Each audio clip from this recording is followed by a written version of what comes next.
Hey guys, যদিহে পোনপ্ৰথমবাৰৰ বাবে আমাৰ চেনেলটো চাই আছে, প্লিজ চেনেলটো ছাবস্ক্ৰাইব কৰি কাষতে থকা বেল আইকনটো প্ৰেছ কৰি অল কৰি দিবলৈ নাপাহৰিব।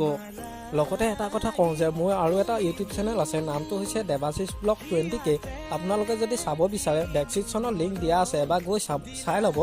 পোনপ্ৰথমে আমাৰ চেনেলৰ তৰফৰ পৰা ৭৭ সংখ্যক স্বাধীনতা দিৱসৰ শুভেচ্ছা জনালোঁ। ৰং চেনেলত সম্প্ৰচাৰিত হৈ থকা কহুৱা বনৰ ছাঁত অভিনয় কৰা জেনি প্ৰকৃততে কোন হয়, তেওঁৰ ৰিয়েল লাইফৰ পৰিচয়টো আপোনালোকৰ জানিব মন নাযায়নে? কহুৱা বনৰ ছাঁত ধাৰাবাহিকত অভিনয় কৰা জেনিৰ ৰিয়েল নাম হৈছে জ্যোতিষী আয়ু বৈশ্য। জ্যোতিষীৰ নিকনেমটো হৈছে জিউ। জ্যোতিষীৰ জন্ম হৈছিল 12 এপ্ৰিল তাৰিখে। তেওঁ জন্ম হোৱা ঠাইখনৰ নাম হৈছে বাক্সা জিলা, কিন্তু বৰ্তমান তেওঁ কৰ্মসূত্ৰে গুৱাহাটীত থাকে। এতিয়া জানো আহক তেখেতৰ শিক্ষাগত অৰ্হতাৰ বিষয়ে।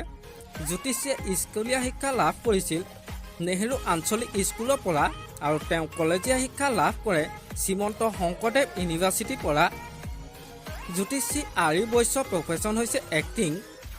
কহুৱা বনৰ ছাঁত ধাৰাবাহিকখনে হৈছে জ্যোতিষী আয়ু বৈশ্যৰ জীৱনৰ প্ৰথমখন অসমীয়া ধাৰাবাহিক।